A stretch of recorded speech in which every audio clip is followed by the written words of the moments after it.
Olá, tudo bem? Sou Rudis de Jesus, professor do programa de pós-graduação em odontologia, também membro do Comitê de Ética em Pesquisa desta instituição e hoje também aqui como parceiro do Programa Permanente de Formação Docente desta universidade para trazer um curso sobre aspectos éticos de interesse na pesquisa e especificamente sobre as principais diretrizes e regulamentações que são utilizadas na análise dos projetos de pesquisa que são apresentados ao sistema CEP-CONEP. Assim, hoje nesse curso nós vamos discutir os principais aspectos de interesse e dar dicas de como você submeter de forma clara e precisa, com um mínimo de dependências e evitando com isso o desperdício de tempo durante as análises dos projetos que são apresentados ao Comitê de Ética. Assim, eu vou estar iniciando esse curso de forma o mais didática possível e que seja o mais proveitoso possível. Assim, o objetivo deste curso é capacitar o participante em relação ao processo de submissão e aprovação dos projetos de pesquisas que são submetidos ao Comitê de Ética. Na verdade, esse curso ele vai dar uma ideia geral sobre o processo, discutiremos o fluxograma dos processos que são submetidos ao Comitê de Ética através da Plataforma Brasil e sobre os aspectos éticos que podem comprometer as pesquisas em seres humanos. A ideia geral é de que, ao final do curso, o participante possa submeter seu projeto de pesquisa com um mínimo de dependências em relação aos trâmites. Em relação aos principais temas que abordaremos no curso, nós vamos a discutir aqui inicialmente a ética em pesquisa, os princípios éticos da pesquisa, a ética em pesquisas envolvendo seres humanos e como funciona o sistema CEP-CONEP. Discutiremos também as principais resoluções que são utilizadas no análise e na apreciação dos processos que são submetidos ao Comitê de Ética. Estas principais resoluções são a Resolução 466, a 510 e a Norma Operacional 001/2013. É claro que existem outras resoluções que iremos tocar ao longo do curso, porém, essas são as principais que são utilizadas no processo de apreciação ética dos projetos de pesquisa. Veremos também quais são os principais critérios para a apreciação ética da pesquisa, ou seja, quais são os critérios que o Comitê de Ética utiliza para apreciar e para emitir um parecer consubstanciado sobre o processo quando é submetido. Iremos também apresentar um pouco sobre a Plataforma Brasil e como ela funciona, qual é o fluxograma do trâmite e os prazos, que muitas pessoas sempre me questionam sobre os prazos para a emissão do parecer consubstanciado, quais são os principais documentos e os termos que são necessários para a submissão e como é apresentado o parecer, e as principais pendências, que é importante a gente saber, entender quais são as principais pendências para evitar a gente, quando submete o processo, o protocolo de pesquisa, que tenha uma nova pendência. Porque cada vez que o protocolo de pesquisa sai com pendência, o parecer sai com pendência, ele vai precisar do mesmo tempo para ser apreciado novamente. E vamos ver também alguns aspectos sobre os termos de consentimento livre e esclarecido e o termo de assentimento livre e esclarecido. Assim que fiquem, fiquem com a gente, né? Fiquem dentro do curso, vai acompanhando, nós vamos inserir vários vídeos que eles vão servir para entender bem cada um desses aspectos que iremos abordar dentro do curso.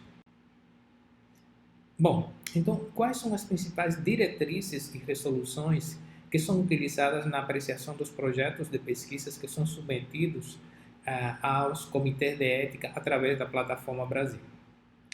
Inicialmente, devo explicar que praticamente todos os países eles têm sistemas que controlam a pesquisa, sistema de controle da pesquisa em seres humanos. Isto vem devido às grandes atrocidades que ocorreram ao longo dos anos em prol da ciência. Essas atrocidades fizeram com que a humanidade enxergasse que era necessário controlar as pesquisas em seres humanos. Essas pesquisas que ao longo dos anos foram desenvolvidas e que agrediram de forma sistemática e de forma física a muitas pessoas, elas trouxeram como consequência que a sociedade se reunisse, discutisse formas de controle da pesquisa. E a partir dessas discussões foram emitidos e desenvolvidos sistemas, resoluções que hoje em dia são consolidados ao longo de todo o mundo. Aí nós temos, por exemplo, uma das principais, que é a Declaração de Helsinki, né, que é uma declaração da Sociedade Médica Mundial, que desde 1964 se reuniu e emitiu, propôs uma série de condições que são necessárias para apreciar para o desenvolvimento da pesquisa em seres humanos. Bom, então, como todos sabemos, pesquisa e ética, eles devem andar juntos. Não existe uma pesquisa com seres humanos, claro, que não seja ética. Então, nós como pesquisadores devemos sempre pensar em que desde a concepção da pesquisa, ou seja, desde que nós fazemos uma pergunta pesquisa, nós devemos saber que cada uma das etapas da pesquisa ela precisa ser ética. Isso significa respeito à dignidade do ser humano. E isso deve respeitar cada um dos princípios da ética em pesquisa. E é o que nós vamos discutir ao longo desse curso. Existem 3 princípios que norteiam a ética em pesquisa em seres humanos. O primeiro é do respeito. Então, o ser humano ele tem que ser tratado com respeito. O segundo é da autonomia. Toda pesquisa com seres humanos, ela deve permitir ao participante a autonomia de decidir se ele quer ou não participar da pesquisa. Então, não é porque um participante de pesquisa esteja em condições de vulnerabilidade que nós vamos obrigar ele a participar da pesquisa. Então, todo participante ele tem que dar anuência para a sua participação dentro da pesquisa. E todo ser humano, participante de pesquisa, ele tem que ser tratado com dignidade. Isso é um princípio básico. A dignidade e o respeito ao ser humano são fundamentais para que a pesquisa ela seja totalmente ética.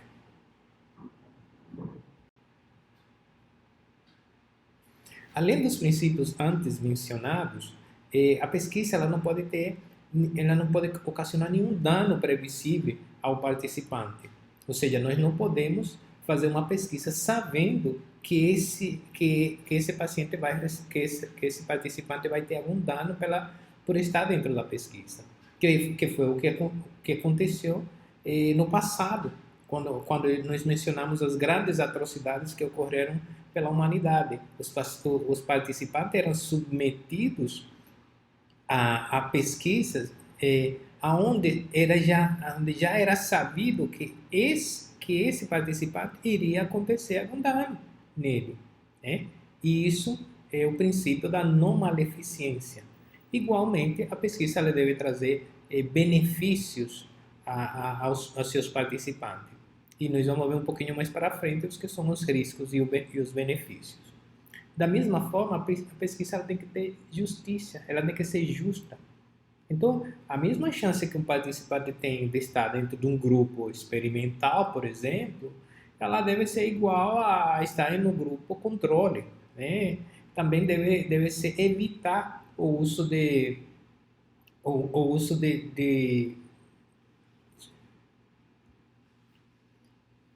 da mesma forma, deve se evitar o uso de placebos, né? Então, por exemplo, a indústria farmacêutica, ela utiliza muito placebos para comparar drogas que são desenvolvidas pela indústria. Então, sempre que existe um medicamento eficaz para um determinado tratamento, esse medicamento ele deve ser utilizado como controle, em vez de utilizar como uma substância placebo. Outros aspectos que nós devemos avaliar quando delineamos uma pesquisa é relacionado aos riscos e benefícios, como já comentei anteriormente. Então, sempre que nós pensamos em uma pesquisa, os benefícios eles devem ser superiores aos riscos. Somente se justifica uma pesquisa quando os riscos são menores aos benefícios que vai trazer essa pesquisa. E não existe nenhuma possibilidade de que nós submetamos a um participante onde exista um dano previsível, como já comentei também anteriormente. O risco que o participante tem por participar, por estar na pesquisa, ele deve ser menor que os benefícios. Então, isso deve ficar bem claro no termo de consentimento livre e esclarecido, enumerando quais são os riscos que existem por participar nessa pesquisa e quais são as medidas que os pesquisadores vão tomar para minimizar esses riscos. Isso está nas resoluções 466, 510, que é parte dos riscos e benefícios. Igualmente, os benefícios ele tem que ser evidenciado. Então, o participante ele tem que ter um benefício, seja direto, idealmente, ou indireto. Benefício direto é aquele que o participante vai receber. Então, se ele vai se submeter se ele vai participar, por exemplo, em um grupo onde vai ser submetido a uma vacina, por exemplo, ele tem que ter o benefício dessa vacina, ou mesmo de um medicamento. E ele tem que ainda ter a garantia de que esse benefício vai permanecer após a finalizada a pesquisa. Né? Então, riscos e benefícios eles têm que estar bem explicitados tanto no projeto de pesquisa quanto no termo de consentimento livre e esclarecido.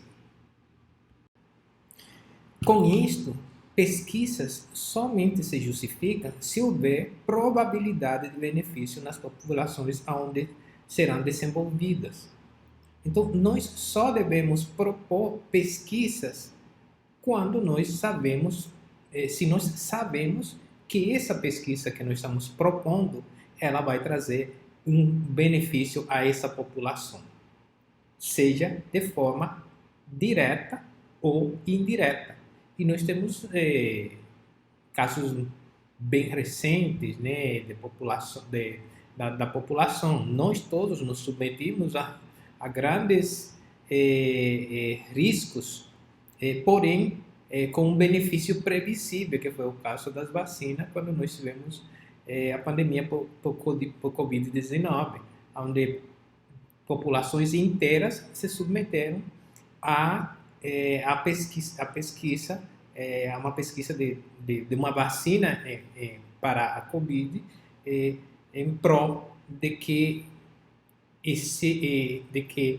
ter o benefício para a população e para todas as pessoas por o desenvolvimento dessa vacina.